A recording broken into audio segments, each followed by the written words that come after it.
Hello, hello la communauté, j'espère que vous allez bien. Alors, dans cette vidéo, je vous retrouve parce que je me sens appelée, inspirée, en bref, j'ai une envie une impulsion de vous tirer les cartes. Là, j'ai envie de manier, j'ai envie de battre les cartes, j'ai envie de sentir les énergies. Ça faisait quelque temps que j'avais plus trop envie de tirer les cartes, je ressentais pas, j'étais pas concentrée. Même pour des tirages personnels, ça m'arrive de faire des tirages personnels pour moi au matin. Et ces derniers temps, j'étais pas dedans. J'étais pas concentrée, fatiguée et pas concentrée. Et clairement, je pense pas vraiment envie en fait. Et j'avais besoin de me tourner vers d'autres choses qui m'appellent, vers ma créativité pure, plus me tourner vers l'écriture, vers d'autres, j'avais besoin de me tourner vers d'autres outils.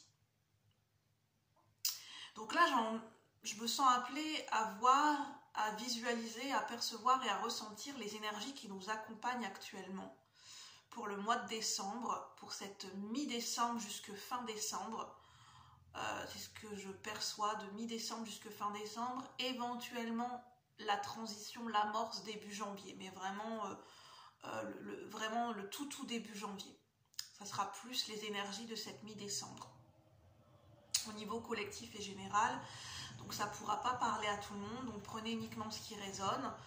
Ce sont des énergies globales qui vont nous traverser tous et toutes de manière différente et sur des périodes différentes et on va découvrir ensemble voilà, s'il y a des histoires ou des messages plus précis, plus prépondérants, plus marquants pour cette fin d'année. Donc prenez uniquement ce qui vous parle en fonction de votre situation actuelle et de vos ressentis personnels bien sûr. À savoir que les tirages de cartes ne remplacent pas une consultation chez un professionnel de santé, que ce soit psychologue, médecin, des conseils juridiques. Ça ne remplace pas votre libre arbitre, ça ne remplace pas non plus votre intuition. C'est simple, les tirages de cartes sont là pour vous aiguiller, pour éclairer une situation et pour présenter les influences des énergies actuelles. De voir ce que ça, de manière prévisionnelle, qu'est-ce que ça pourrait nous apporter, qu'est-ce que ça pourrait donner comme configuration de manière prévisionnelle et non pas de manière fixe. Puisque les énergies sont toujours en mouvement et rien n'est gravé dans le marbre. Alors j'avais envie de vous présenter mes dernières trouvailles avant de commencer le tirage. Les symboles qui m'accompagnent en ce moment, donc on a la clé de Ankh. Voilà, j'ai une personne que je remercie tout chaleureusement qui m'a offert cette clé de Ankh. Un symbole qui m'appelle, qui me parle, un symbole égyptien, le symbole de la Renaissance,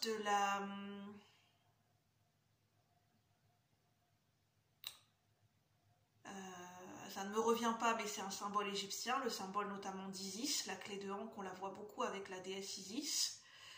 Et puis une pierre qui m'appelle beaucoup, qui m'aide à me concentrer, à canaliser mon énergie, c'est un bâtonnet en sélénite avec le symbole de la fleur de vie que j'ai trouvé dans une boutique maison de santé qui propose des articles de lithothérapie, de spiritualité, des articles naturels, une maison de santé, une maison du bien-être, donc voilà. J'ai en termes de protection cette tourmaline brute, cette pierre de tourmaline brute, qui est une pierre de protection. Et pour purifier, et alors là j'ai trouvé l'outil magique, hein, pour purifier et recharger les pierres 2 en 1, je pose mes pierres, je pose mes objets sur ce symbole de fleur de vie. C'est ce qui permet de purifier et recharger le symbole de la fleur de vie, notamment nos pierres. Donc je vais poser ma tourmaline. En tout cas, j'espère que vous allez bien, que vous passez un bon mois de décembre, que vous vous préparez tranquillement, sereinement pour les fêtes, parce que le mois de décembre, ça peut être stressant. C'est paradoxal, mais souvent on peut être stressé pour la préparation des fêtes de Noël, pour pour tout un tas de choses en fait. Il y a beaucoup d'énergie d'ébullition et en même temps des énergies de gestation parce que l'hiver approche. Donc on peut avoir des énergies paradoxales qui nous traversent et on ne sait pas trop comment se situer. Moi je ressens pour ces énergies du mois de décembre, j'essaye de me canaliser, de me poser. Je ressens beaucoup de stress.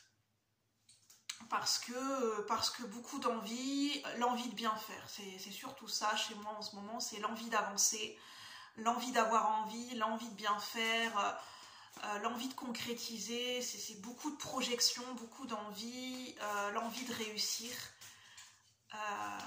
l'envie d'y aller, quoi, l'envie de montrer qui on est, l'envie de montrer de quoi on est fait, et ces énergies que je ressens, c'est vraiment l'envie de bien faire et l'envie de concrétiser. Une impulsion assez forte que je ressens avec ces énergies de décembre qui sont chapeautées par les énergies du signe du Sagittaire jusque 21, voire même après le 21 décembre, peut-être jusque 22-23 décembre, je ne sais plus exactement à peu près. En tout cas, pour fin décembre, début janvier, nous allons rentrer dans les énergies du signe du Capricorne. Donc, nous sommes sur cette transition, on va dire, du signe du Sagittaire versus signe du Capricorne. Donc, un signe de feu versus un signe terrien avec le signe du Capricorne. Alors, il faut savoir que c'est ce qu'on m'amène à vous présenter. Le signe du Sagittaire, c'est un tempérament de feu, un signe fougueux, qui a de grandes ambitions. Donc, c'est un signe passionné et passionnant, qui est beaucoup dans l'envie d'impulser, d'expulser, j'entends, impulser, expulser. Donc, dans un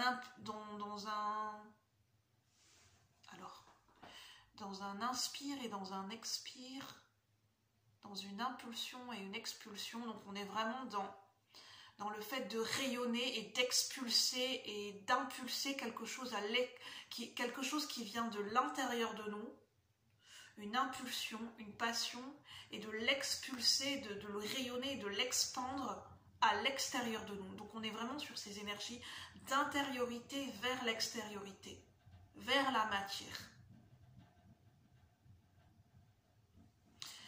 Des énergies de rayonner quelque chose en fait, de diffuser, de rayonner, ces énergies d'extérioriser quelque chose qui était à l'intérieur de nous. C'est vraiment ces énergies pour ce mois de décembre. Et l'énergie du Capricorne, c'est l'énergie de concrétisation, de matérialisation, de manifestation dans la matière. C'est nos embûches, j'entends embûches. Donc on nous parle d'embûches éventuellement. Pour certaines personnes, c'est l'énergie du Capricorne, c'est l'énergie de matérialisation, de concrétisation dans la matière, c'est donner vie à ses impulsions, à ses aspirations, à cette passion intérieure, de lui donner vie et d'aller la concrétiser et d'aller lui donner forme et l'extérioriser dans la matière. Et l'énergie du Capricorne est rattachée à l'énergie du diable dans le tarot.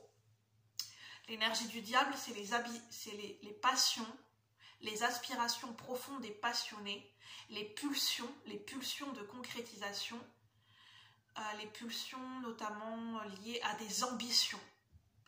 Le diable peut parler d'ambition professionnelle avec le Capricorne et de passion amoureuse et de passion et de feu créateur pour un projet qu'on a envie d'impulser dans la matière et qu'on a envie par cela même de recevoir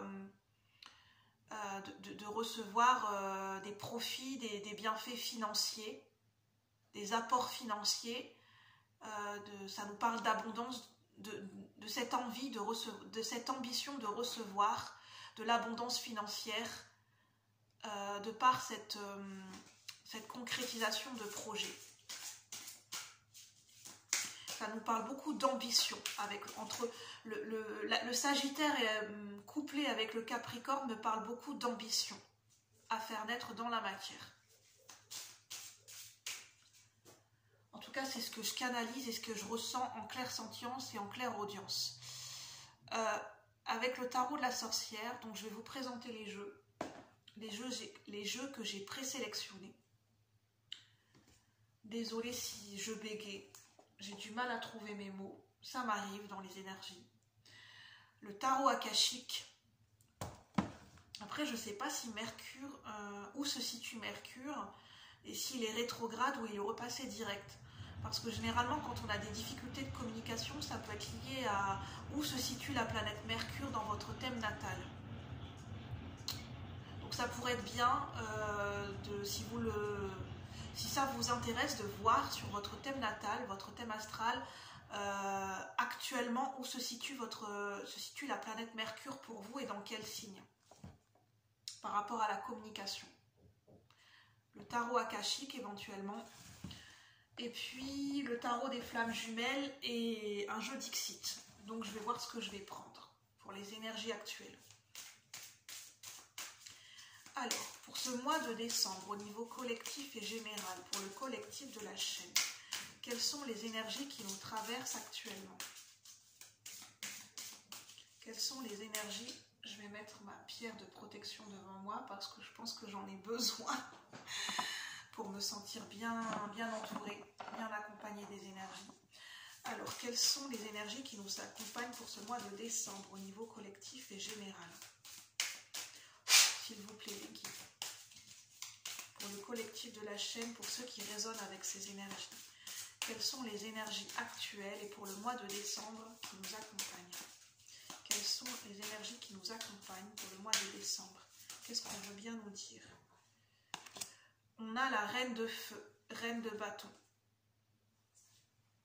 Et on a le pape en dos de deck. Bon, je vais vous le montrer, hein, je pense que ce sera... Parce qu'il faut faire attention aux images que l'on montre sur YouTube, mais je pense que c'est pas trop choquant. Parce qu'on a juste le dos. Alors là, on a le pape.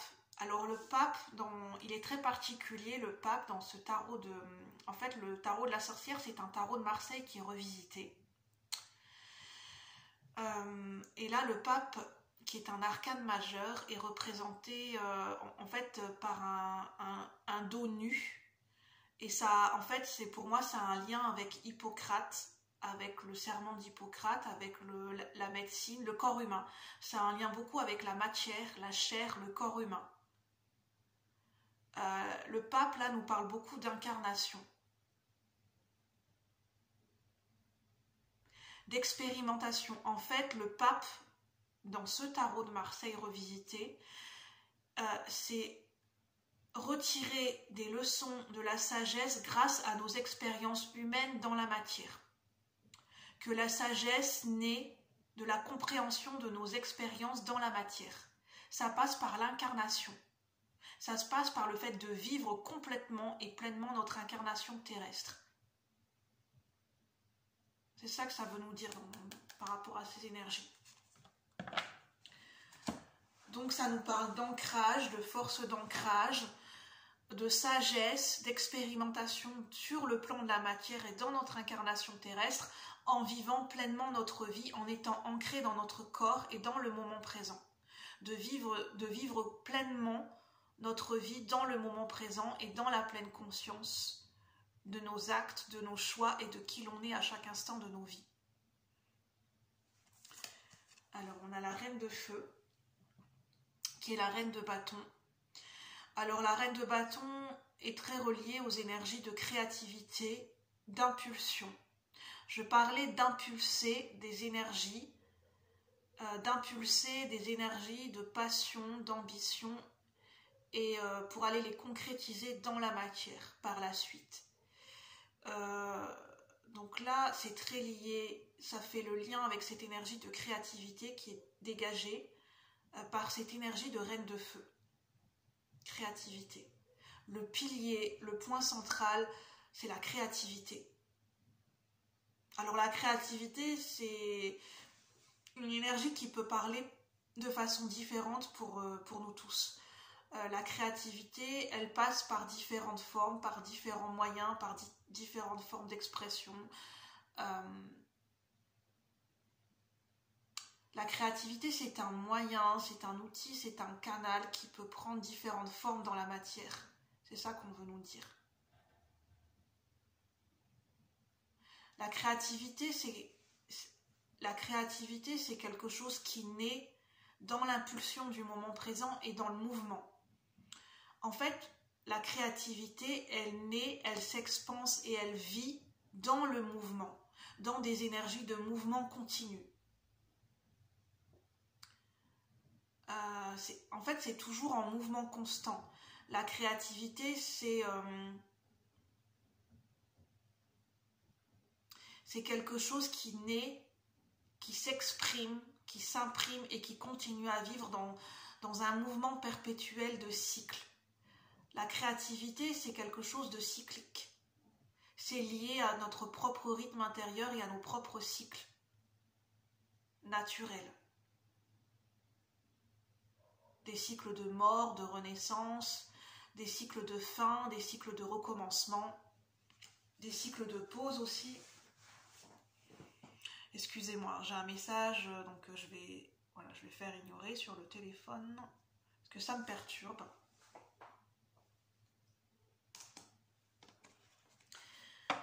Alors, je sens que j'ai une seule carte seulement à prendre de ce tarot, donc je vais la laisser, je vais vous la mettre là pour que vous puissiez bien la voir.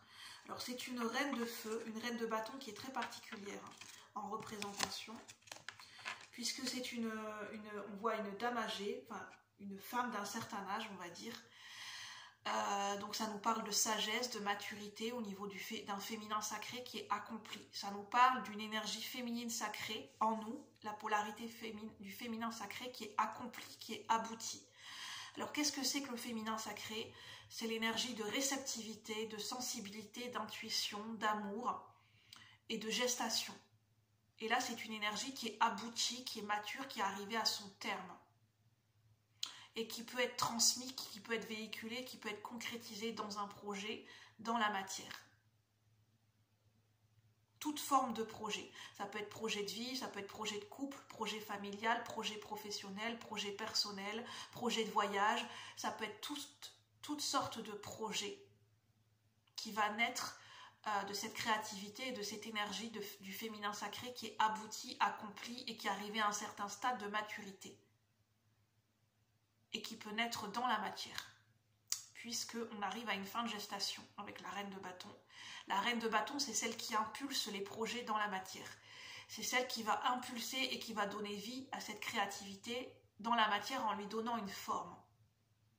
Une forme qui n'est jamais complète, qui n'est jamais aboutie, qui est toujours en mouvement constant.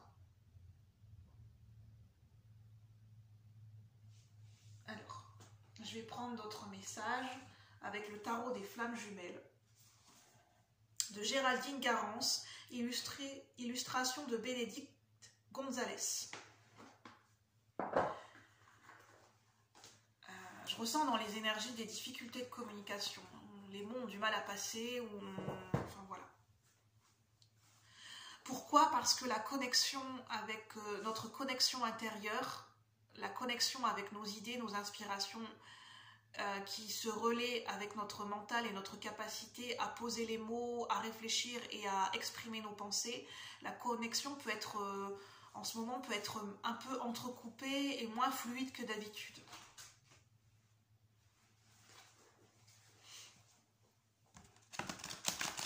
Alors pour le mois de décembre, avec le tarot des flammes jumelles que je vais plutôt utiliser sur le plan énergétique global et non pas que sur le plan amoureux, parce que les énergies, enfin voilà, les énergies amoureuses peuvent ne pas parler à tout le monde en ce moment. Ça dépend de notre point focus, ça dépend de notre situation actuelle, ça dépend de notre chemin de vie actuellement, ça dépend de plein de choses en fait.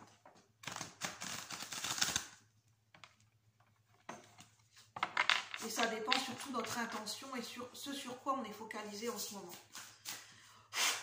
Alors pour le mois de décembre, qu'est-ce qu'on veut bien nous dire? Quelles sont les énergies qui nous accompagnent au niveau collectif et général? Qu'est-ce qu'on veut bien nous dire? Quelles sont les énergies qui nous accompagnent pour ce mois de décembre? Avec cette énergie de reine de feu. Quelles sont les énergies complémentaires avec cette reine de feu? Décorporation. ça me parle de ce que je vous disais en fait. Pourquoi on peut avoir une difficulté à être connecté sur tous les plans de notre être, entre une connexion qui n'est pas fluide entre notre monde intérieur et notre monde extérieur. C'est parce qu'il y a des énergies, il peut y avoir des déconnexions, il peut y avoir des court-circuitages, des énergies entrecoupées, et une connexion qui n'est pas fluide entre nous-mêmes et l'extérieur, entre nous-mêmes et les autres, et de nous-mêmes à nous-mêmes, c'est-à-dire entre les différents éléments de notre être, les différents aspects, les différentes énergies de notre être, que ce soit sur le plan mental, sur le plan causal, j'entends. Le plan causal, c'est au niveau le corps causal, c'est le corps qui est relié à notre mission de vie, à notre plan d'incarnation, à notre âme, et ce pourquoi en fait notre chemin de vie et ce qu'on est amené à vivre dans cette incarnation en fait.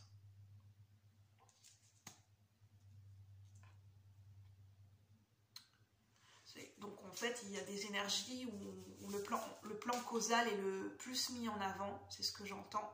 Le plan causal, c'est relié à notre mission de vie, à notre mission d'être, et c'est ce vers quoi en fait la mission de vie, pour simplifier grossièrement, c'est ce vers quoi on se sent appelé, ce vers quoi l'on tend jour après jour, un petit peu comme si on visualisait un objectif de vie, l'objectif qui est le plus important, qu'est-ce qu'on a envie de vivre. En fait, la mission de vie, c'est qu'est-ce qu'on a envie de vivre sur Terre, qu'est-ce qu'on a envie d'apporter. En fait, pour moi, la mission de vie, c'est apporter sa pierre à l'édifice dans le monde dans lequel on vit. Et qu'est-ce qu'on a envie d'apporter aux autres, à nous-mêmes, au monde, dans notre vie de tous les jours, à nos proches, qu'est-ce qu'on a envie de rayonner, qu'est-ce qu'on a envie d'apporter, de manière simple, de manière simple. Qu'est-ce qu'on a envie de rayonner, qu'est-ce qu'on a envie de dégager, quelle est la personne que l'on est, la personne que l'on a envie de devenir. Pour moi, c'est ça le plan causal. Alors, je sens qu'il y a une troisième carte.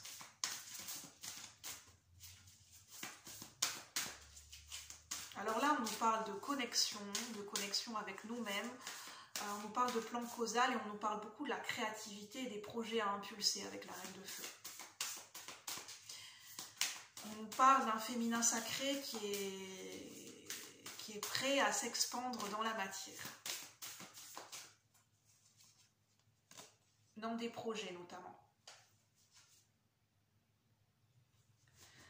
Alors, pour certaines personnes, avec le 3 de fluide, il pourrait, parce que j'ai entendu le mot embûche tout à l'heure, pour certaines personnes, le dernier élément peut-être à travailler, de manière que ce soit conscient ou inconscient, il y a peut-être encore aujourd'hui une colère enfouie qui vous bloque. Une colère sur un sujet, une colère sur une ancienne situation, une colère liée à un passé, une colère liée à un deuil qui n'a pas été fait. Et si le cœur vous en dit, si vous vous sentez appelé, si c'est en accord avec votre libre arbitre, vous pouvez vous intéresser, de voir si vous ressentez une colère en vous. Et voir si ça vous parle.